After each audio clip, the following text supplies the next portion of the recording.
Good evening, fans from around the world. It's Afolabi again on Global Politics, and I'm here with Lerato from South Africa and Mustafa from the United States of America. You guys are welcome to the show. And this evening, we're going to be discussing anti-government protests in Uganda and Kenya. There's planned protest in Uganda inspired by anti-government protests in Kenya. So, and it's becoming very ugly. So, basically, what has caused this is the corrupt democratic regimes. You know, they plan to march to the parliament with young Ugandans coordinating through social media. You would imagine that President Yoweri Museveni, who actually took over from one of the most bloodthirsty dictators in African history, Idi Amin, you would have imagined that someone like that would, behave better. But instead, it seems to be trending in the same direction. He's been president for years and it's so corrupt, and Ugandans are fed up. And it's basically the same thing that is happening in Kenya too. What are your thoughts, Mustafa, on this Kenya crisis? Yeah, it's surprising because we're used to seeing like they had the Arab Revolution a couple of years ago with Tunisia and countries. It was started by the CIA, but it looks like I guess I'm going to ask this to you, Afolabi, and to Yeah, Lorato. It seems like these young people are protesting in democratic countries. They're oh, sure. protesting. Sure. Yeah, but I'm saying democratic with a wink, wink. They're protesting, and I'm wondering what made this arise. I'm hopefully being optimistic that what makes this arise is that they see what their governments are doing. Kenya is sending policemen to To Haiti, Haiti. but with to Haiti, but within Kenya, policemen shoot people if they don't give them money on the road, and they kill criminals without taking them to court. So they're sending thugs to Haiti to supposedly fight thugs, but at the same time they're raising prices of things, and Ruto killed civilians in Kenya for protesting peacefully. Then Museveni, who's been around for I don't know how many years, For 150 decades. years, I For mean decades. decades. And as Lorato and I mentioned earlier, he said that what is wrong with you people? Food is cheap.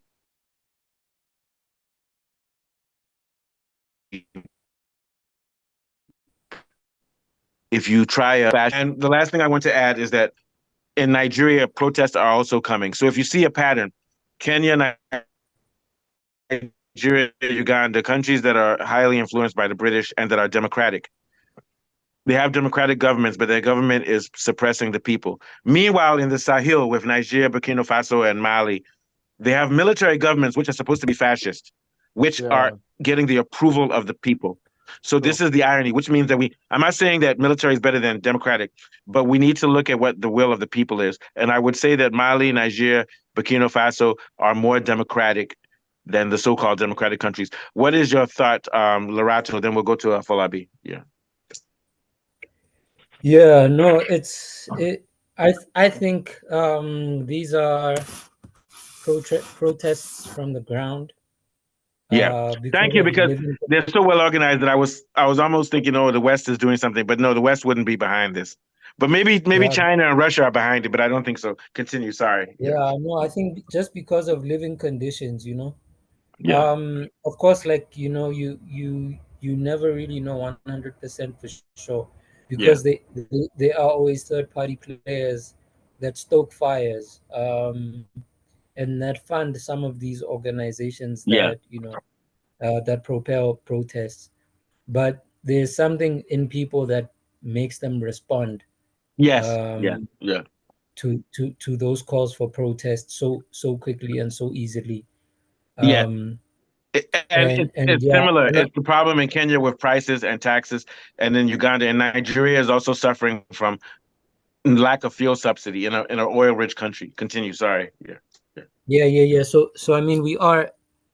I think since 2020, we've been in what we could call like a cost of living crisis. Yeah. Almost, That a lot. almost. It was started by. Thank God. I always say thank God for COVID. The reason I say so is because COVID showed us. It showed everybody how weak everything is. So even though people died in COVID, I think COVID was important because it showed us the fallacy of capitalism. Continue. Sorry. Yeah, Yeah. yeah. Yeah. So I think these protests are genuine. Uh, because of that, regardless of Of what who's other funding it. Yeah, motives, yeah, yeah. yeah, regardless of what other political motives might be behind it, um, and sometimes I think maybe that is the danger if there isn't a political consciousness behind the The protest. protest. That's Yeah, yeah, that says this is the direction that yeah, um, that the country should go after the protests are over, or what direction it is that people are protesting for. yeah, Um, I think we saw that in the Arab Spring, yeah. specifically They that didn't have that they didn't have an they were, ideology. They were actually the yeah, Arab Spring was neoliberal. They were Arabs who felt that they were neoliberal.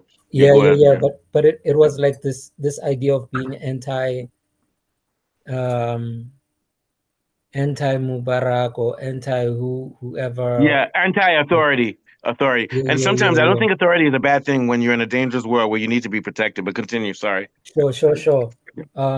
But we And also they were fighting more for identity as usual, like in the US, rather than for economic change. Yeah. yeah. So we didn't have a clear idea what it is that they, or a lot of people didn't have a clear idea what it is that they were fighting for. Therefore, the few that actually had an idea could not transmit those ideas to the many. Yeah. Yeah. And hopefully that's not the situation in this case. Yeah. That people can have a certain level of social consciousness and political awareness in terms of Yeah. what the moment presents and what it means, and what it can bring about. So I agree with you. You paused quick enough for me to not interrupt you. Anyway, here's my point.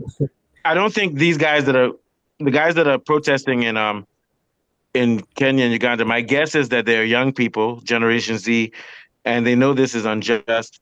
But I don't think they realize that what they should be fighting for is not just end of corruption. It should also be an end of the change of the economic system, which I will go back to what you say should be in line with Black consciousness. Once it's in line in Black consciousness, whether it's socialism or capitalism, they need to realize that they need to change their constitutions to make sure that the minerals that they have, Uganda has minerals, Kenya has minerals, Congo has minerals. Whatever their movement is, they need to realize that those minerals need to be controlled by them for their well-being, and then they can transport it to other countries. Would you agree with me? So I think that No, a lot of times their movement is, oh, democracy, democracy, corruption, corruption. But that's the surface. Within the cancer is actually not um, or that you don't have a democracy or that you have corruption. The cancer is that the corruption exists because it's funded by Britain and America and France because they want your resources. So now the leaders have to marginalize you, endanger your life because most of your wealth is being eaten up by corporate countries. So I think as long as they tell Ruto to step down and they say, Museveni, we're tired of you, they should also say, Museveni's master, England, US, we are also tired of you. So what I'm saying is they should also turn their anger towards the West and realize that their presidents are puppets. Sorry, what do you think, Lorato? Yeah, yeah, yeah. I think yeah, those are some of the questions that are supposed to be asked in terms of the like the bigger cause of the yeah, revolution, to say what are the yeah, causes of these symptoms that we're seeing, because what yeah. we are And protesting sorry to interrupt you very quickly. In the are US, they symptoms. had a Wall Street movement where kids went to Wall Street, the financial center of America. But what those guys didn't realize is that they didn't have an agenda. They just wanted to shut down Wall Street. What they should have said is American resources should be used for schools, for Black people, because Black people are in America in neighborhoods which are bad. Because when their neighborhoods become better, the whole country does becomes better. Sorry to interrupt. Continue. Yeah, yeah, Yeah. yeah, So yeah. I think yeah, a lot of it has to go back to um adequate theorizing. Yes, and uh education at the ground roots. At the ground yeah roots, yeah like you yeah always say. I'm giving you credit. You always say it. Yeah. yeah, like adequate theorizing in terms of what's supposed to happen. We always refer back to Amilcar Cabral, and Yes. how he had a clear sort of agenda in terms of what's meant to happen on the ground. I think what the Sahel is getting right is that they're using the Sankara method, which is also Yeah. very, very helpful. I mean, And hold on, very quickly, the president of Burkina Faso, that guy is a theorist. He's a military man, but he's a theorist too. The yeah, general. yeah, Yeah. but yeah, I mean, when you check how much Ibrahim Traore has managed to turn around in Yeah. the short space of time that he's been presiding over the country, in terms of economic policies that are for the benefit of the people,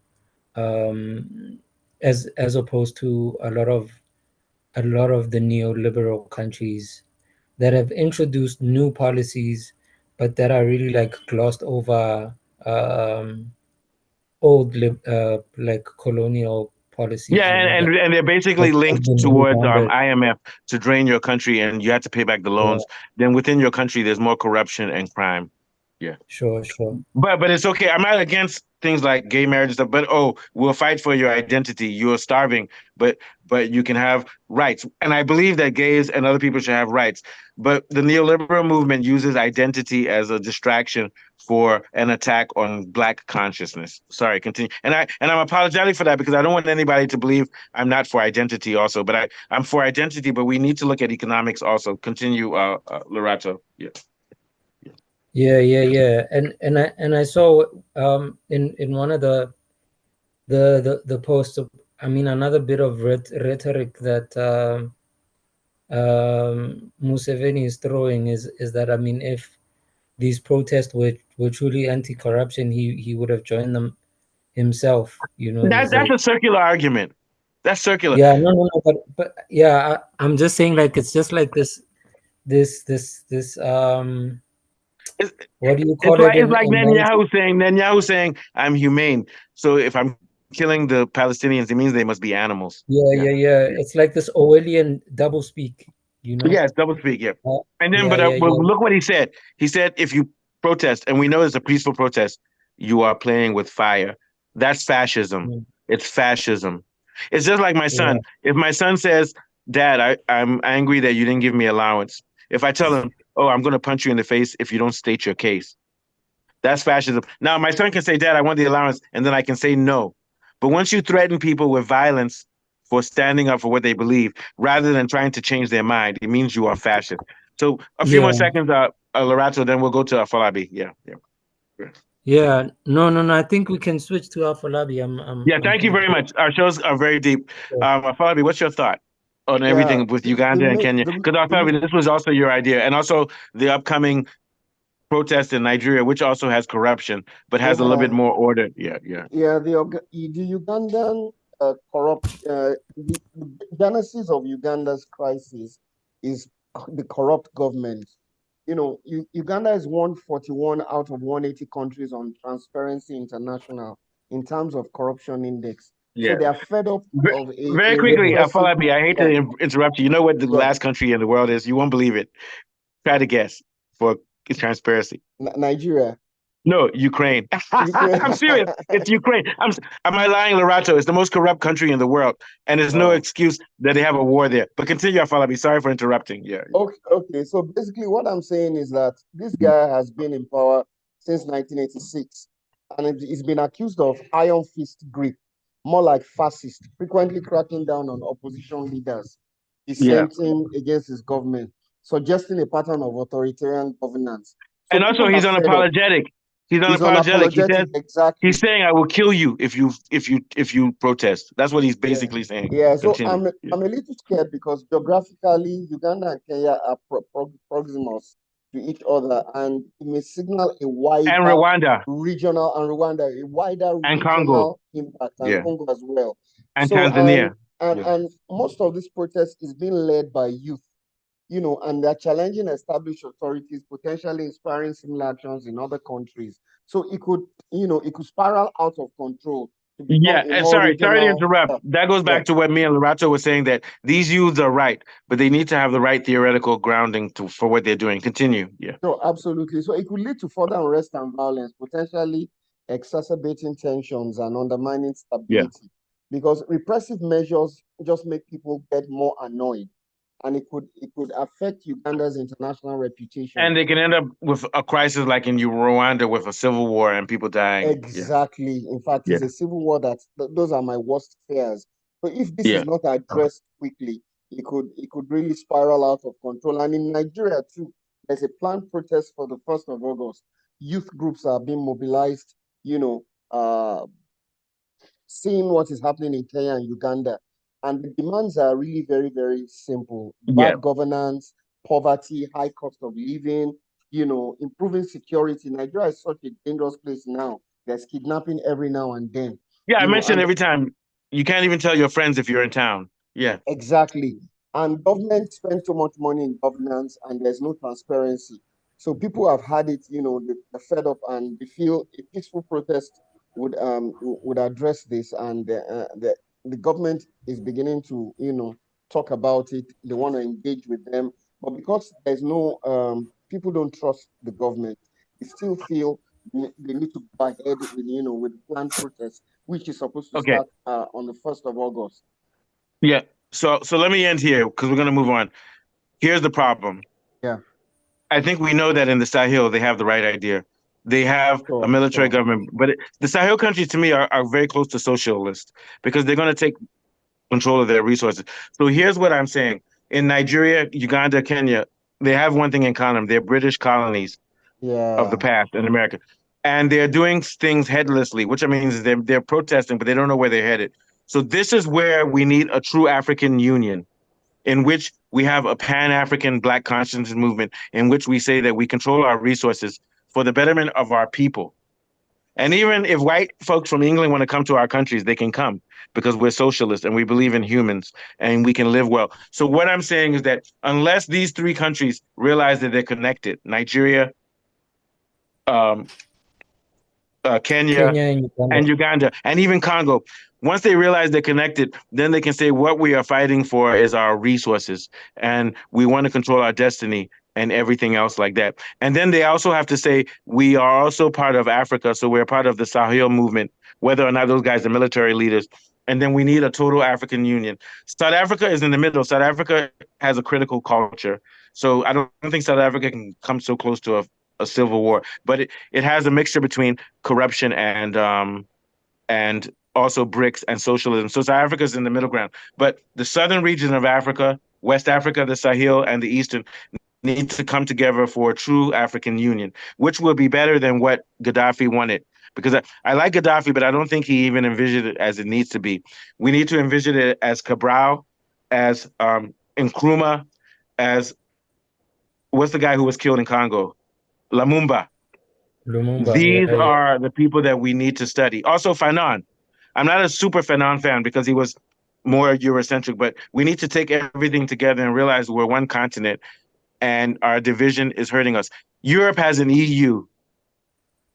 Yeah, The West has NATO. South Americans are together with their language. So all Africans need to come together and say, we'll compete against each other. We're not the same, but and we need to do black consciousness. And what Lorato said, black consciousness just means our children will eat and there will be peace and the land will enrich everyone. That's a Native American thing. The Native Americans say that the land doesn't belong to us. The land is our mother and we are just the guardians.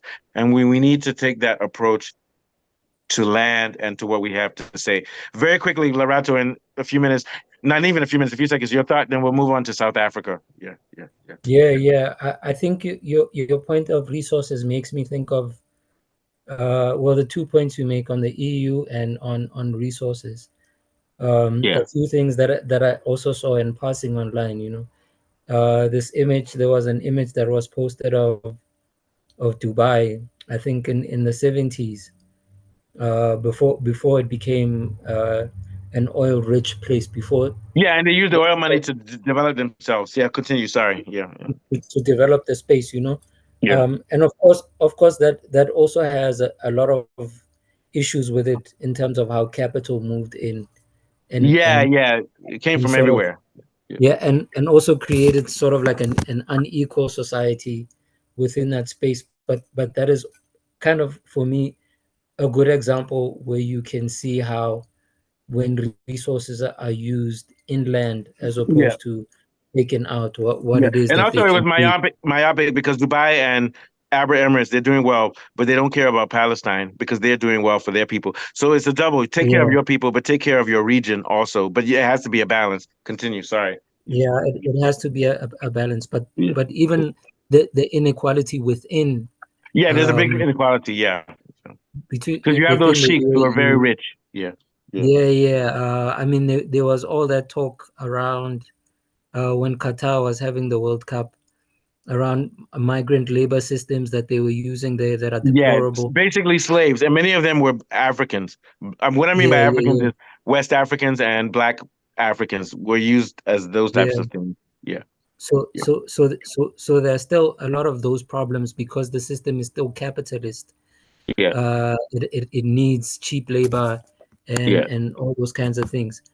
And then But I think it's a the start. other It's a thing, start because at least they're yeah, taking care a little bit of their people. Continue. Yeah, yeah, yeah. And then the other thing that you mentioned was with regards to the EU.